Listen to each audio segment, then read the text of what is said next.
let our minds drift back to the early days right before Reagan made his big run.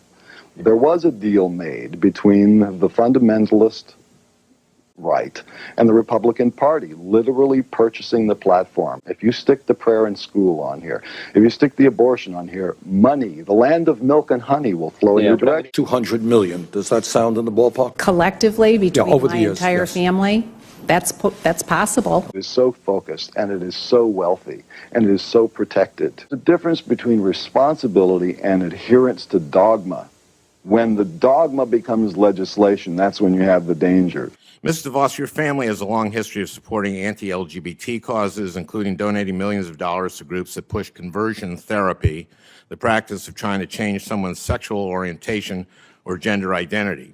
For example, you and your family have given over $10 million to Focus on the Family, an organization that currently states on its website that, quote, homosexual strugglers can and do change their sexual behavior and identity.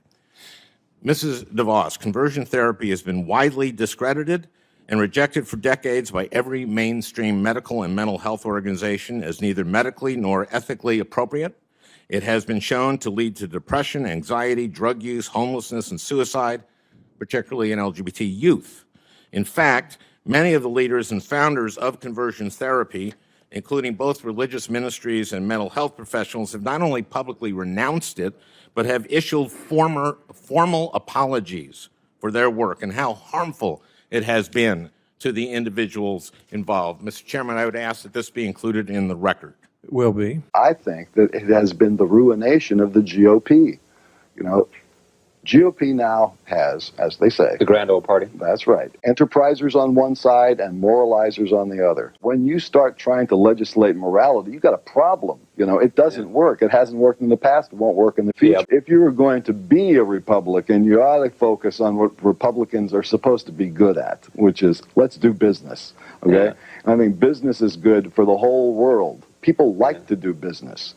Not to single them out as the biggest evil that ever befell the United States, but recently they've come pretty close, simply because in the communist system, if you are a party member, even though they talk about we're all equal, we're brothers, you know, it's all supposed to be, you know, evened out, it's not.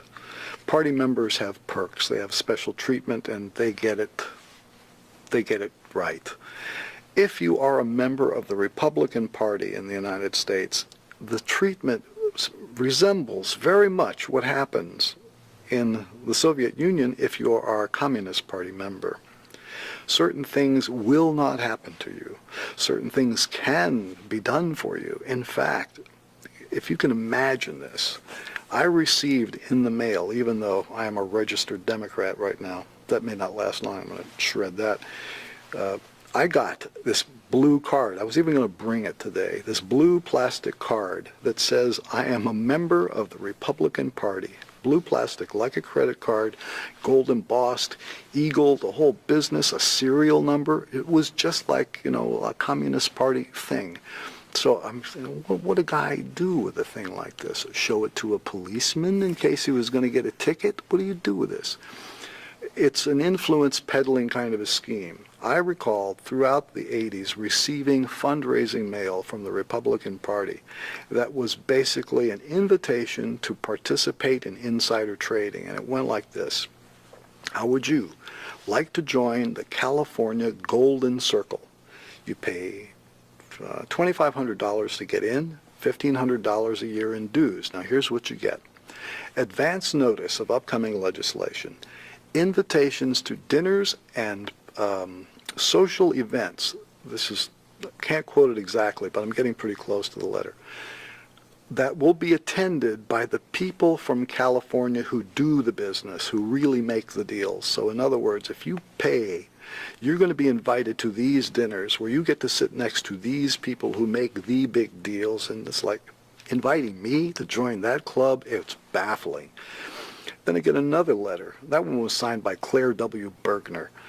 And I got another letter inviting me for $2,500. I could go on this junket to Washington, D.C., where I get to attend a series of luncheons and dinners with D.C. political luminaries, and they give you a list, and you are supposed to check off on the list who you want to be seated next to at these luncheons.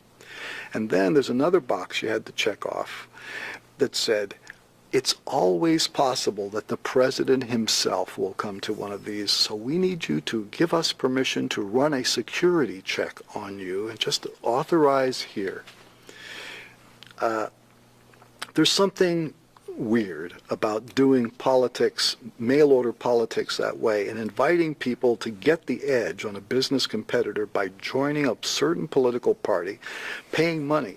And to carry this to the most ridiculous extreme, at the point where George Bush takes office, I remember being on a plane in Europe and picking up the International Herald Tribune and seeing a front page article about the distress of career diplomats at being stepped over by all of these political appointees that Bush had put in as the main, consuls and whatever all over the world. But basically these were people who couldn't speak the local language, had no knowledge of diplomacy, but had given $300,000 or more to the campaign.